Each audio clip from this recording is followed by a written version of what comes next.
At sino naman tong isa pang gwapong lalaki na to? Hi, you're JJ's Mother. mother? Sure po kayo?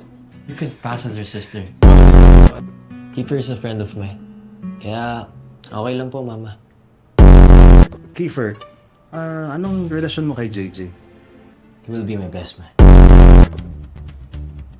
No, he will be my best man. Sure. Sabihan mo na lang ako kailan para masiguro ko na makapunta kami ni JJ. Just make sure makakarating si JJ.